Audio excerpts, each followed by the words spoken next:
Chapter 3. The bodies were swaying gently in the breeze from the blown-out wall, and the blood that dripped from their dangling red fingertips drew loops and whirls on the floor. There were 8 of them in all, hanging by their feet. Something had smashed away most of the ceiling and tied the corpses to a joist. Even in the dim light of the city outside, they were all bright red, from heel to head. It was obvious what had been done to them, what the monsters in the night had done.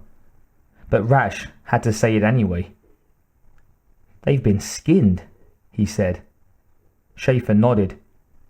"Some of them are lambsmen," he said, "and some are cars. An equal opportunity massacre, that's what we have here." Rash stared at him, which was better than staring at the bodies anyway. "Jesus Christ, Schaefer," he said. "How can you tell? They don't have their goddamn faces anymore." "They don't have the skin. The faces are still there," Schaefer said. "That's Edgy and Hatchek, Car's boys. That's Fiorello, one of Lamb's, and here's the real kicker. Lamb himself. Look at the eyes. They're still there." Rash looked before he could stop himself, before he could remind himself that maybe he didn't want to, and he felt a sudden surge of nausea.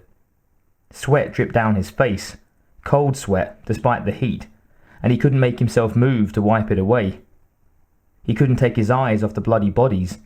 He couldn't move his feet either. If he stepped forward, he'd be walking in blood, and he couldn't step back. He wasn't sure why, but he couldn't. It felt as if the monsters in the night would get him if he stepped back. And there were cartridge casings everywhere, and guns were lying in the blood, covered with blood, blood coating the grips and barrels, and the room stank of gun smoke and meat. These men hadn't died without a fight. "Jesus," he said again. "Schaefer, who... It would have taken an army to..." He didn't finish the sentence, because there was a sound, and in Rash's condition, just at that moment, any sound he couldn't account for had to be monsters, and he didn't talk to monsters. He crouched and whirled, gun ready. A fallen section of ceiling was moving, a broad chunk of lath and plaster that had been worn away and flung aside to uncover the beam that held the hanging bodies. And when a bloody figure rose slowly out of the fallen plaster, it was all Rash could do not to fire. His finger was squeezing down on the trigger, but he stopped it. It was like stopping a runaway truck. It was the hardest struggle of his life to keep from squeezing that last fraction of an inch. But the figure was a human being. It wasn't the monsters. And he was a good cop. And a good cop didn't shoot the last survivor of a massacre, not without knowing who it was and what was happening, not unless it was the only way. This was a man with long red hair tied back in a thick braid, but he was so covered with blood and bits of debris stuck to the blood that Rash couldn't make out his face at first. He rose to his knees, dazed, staring wildly about, and then his eyes focused on Schaefer. Schaefer's 9mm was hanging at his side unthreateningly, and Rash thought to himself that maybe he should lower his own weapon, but he couldn't bring himself to do it. White teeth gleamed through the bloody ruin of the man's face. He coughed, then said, in a voice thick with dust and emotion, "Well, if it isn't my old pal, Detective Schaefer." He groped for something in the wreckage. "You missed one, Schaefer. The wrong one." "Car?" Rash asked, wonderingly. Carr was looking around at the dangling bodies in the debris, but all the time one hand was still searching for something. "Hey, Schaefer," he said conversationally. "I've seen you cops pull a lot of crude shit, but nothing like this. Man, I'm impressed."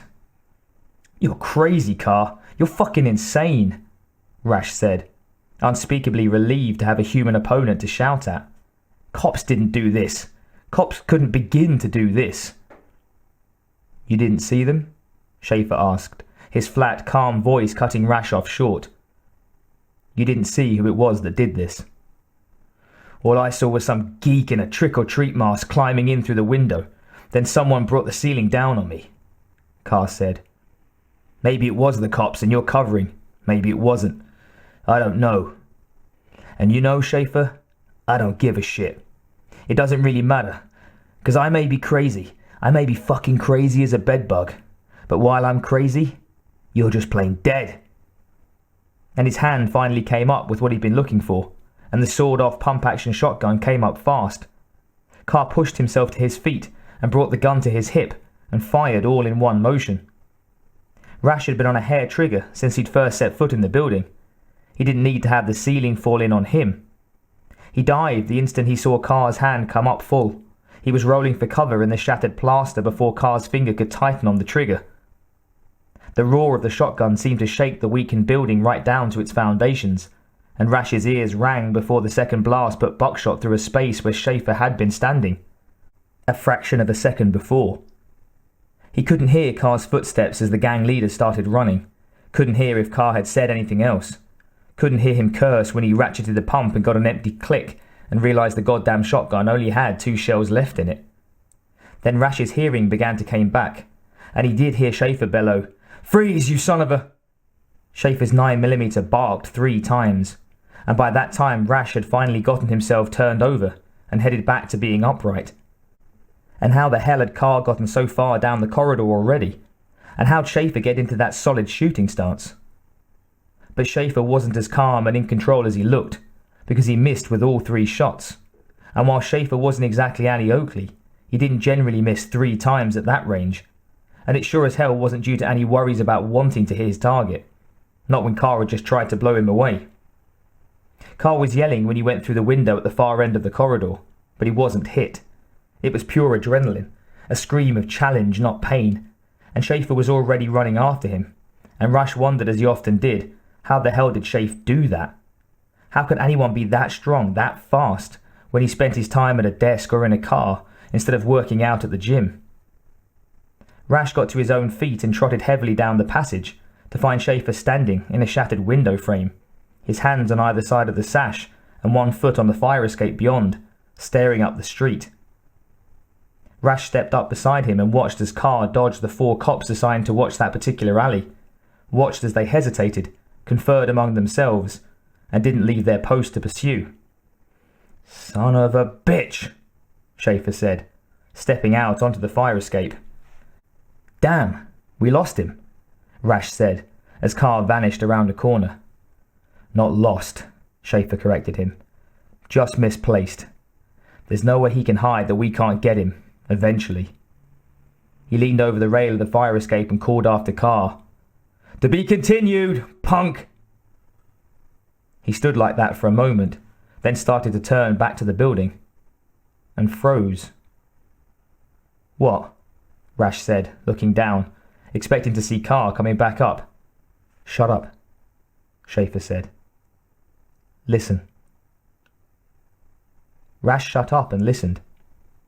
"I don't hear anything," he said, which wasn't literally true, because of course he heard the wind and the distant traffic and the voices of the cops surrounding the building and all the other noises of New York by night, but he didn't hear anything that could account for Schaefer's behaviour.